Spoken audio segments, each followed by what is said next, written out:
Hello guys, welcome to triple M fashion sari world. இந்த கிளாஸில் நம்ம பார்க்க போகிறது white art theme. Already black art தீமில் 2 டைப் நம்ம பார்த்துருக்குறோம். இப்போ வந்து ஒயிட் ஆர்ட் தீமில் இதுக்கு பேஸாக வந்து நம்ம பிளாக் கலர் யூஸ் பண்ணுவோம். பிளாக் கலர் ஃபேப்ரிக், அப்படி இல்லாட்டி பிளாக் கலர் சார்ட், எது வேணாலும் நீங்கள் யூஸ் பண்ணிக்கலாம். இந்த ஒயிட் ஆர்ட் தீமில் நான் வந்து ஒரு குர்த்தி நெக் டிசைன் வந்து ஒரு ஃபார்ம் பண்ண போகிறேன். அதில் வந்து எலமெண்ட்ஸ் யூஸ் பண்ணி நான் போட போகிறேன். நீங்களும் உங்களுடைய க்ரியேட்டிவ் மைண்டில் இந்த மாதிரி நெக் டிசைன்ஸ் வந்து ஒரு மினி குர்த்தாவோ இல்லை ப்ளவுஸோ அந்த மாதிரி யூஸ் பண்ணி நீங்கள் வந்து ப்ராக்டிஸ் பண்ணலாம். இதில் வந்து எலமெண்ட்ஸ் தான் யூஸ் பண்ண போகிறேன். கிளாஸ் ஸ்டார்ட் பண்ணும்போதே நம்ம வந்து நிறைய எலமெண்ட்ஸ் வந்து ப்ராக்டிஸ் பண்ணியிருப்போம். அந்த மாதிரி நீங்கள் வந்து இதில் ஃபார்ம் பண்ணலாம். இந்த ஒயிட் ஆர்ட் தீம் பொறுத்த வரைக்கும் ஒரு டார்க் கலர்ஸில் தான் வந்து நம்ம வந்து இதை போடுவோம்.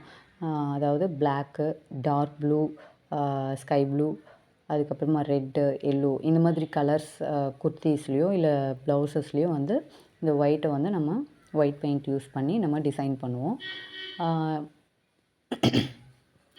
இப்போ நீங்கள் போடும்போது வந்து உங்களுடைய க்ரியேட்டிவ் மைண்ட் யூஸ் பண்ணி நீங்கள் வந்து ஃபார்ம் பண்ணுங்கள். நான் போடுற டிசைனே நீங்கள் போடணுன்ட்டுன்னு அவசியம் கிடையாது, சரிங்களா?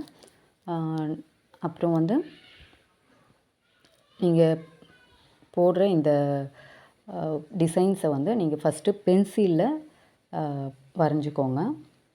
அதாவது நான் ஒயிட் கலர் பென்சில்லாம் எதுவும் யூஸ் பண்ணல. நார்மல் நம்ம எழுதுறதுக்காக யூஸ் பண்ணுவோம் இல்லையா, அந்த பென்சில் தான் நான் வந்து யூஸ் பண்ணியிருக்கேன்.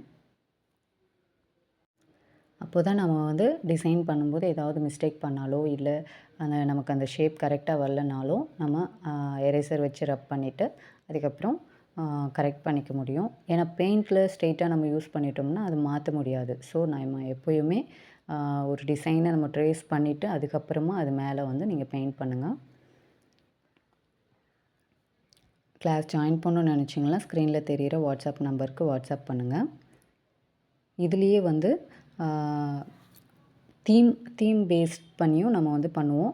அதை வந்து நீங்களே ஒரு ப்ராஜெக்ட் மாதிரி எடுத்து நீங்கள் பண்ணுங்கள். நம்ம வந்து 2ஆக பண்ணியிருப்போம் இல்லையா, பிளாக்கில் வந்து 2 டைப் பண்ணியிருப்போம் இல்லையா, அதே மாதிரி ஒயிட்லேயும் இந்த மாதிரி எலமெண்ட்ஸ் யூஸ் பண்ணி இந்த குர்த்தி நெக் டிசைனும் இது தீம் ஆர்ட் மாதிரியும் நீங்கள் வந்து பண்ண போகிறீங்க. அந்த தீம் ஆர்ட் வந்து நான் வந்து வீடியோவாக போட போகிறதில்ல, அது வந்து நீங்களே ஓனாக நீங்கள் பண்ணுங்கள். கிளாஸை கம்ப்ளீட் பண்ணுறவங்க ஒவ்வொரு கிளாஸஸையும் நீங்கள் ஃபோட்டோ எடுத்து கிளாஸ் குரூப்பில் ஜாயின் பண்ணியிருக்கிறவங்க கிளாஸ் குரூப்பில் சென்ட் பண்ணுங்கள். ஓகே, கிளாஸ் ஃபினிஷ் பண்ணும்போது கண்டிப்பாக உங்களுக்கு சர்டிஃபிகேட்ஸ் இருக்குது. ஸோ கிளாஸ் ஜாயின் பண்ணணும்னு நினைக்கிறவங்கள ஸ்க்ரீனில் தெரிகிற வாட்ஸ்அப் நம்பருக்கு வாட்ஸ்அப் பண்ணுங்கள். தேங்க்யூ.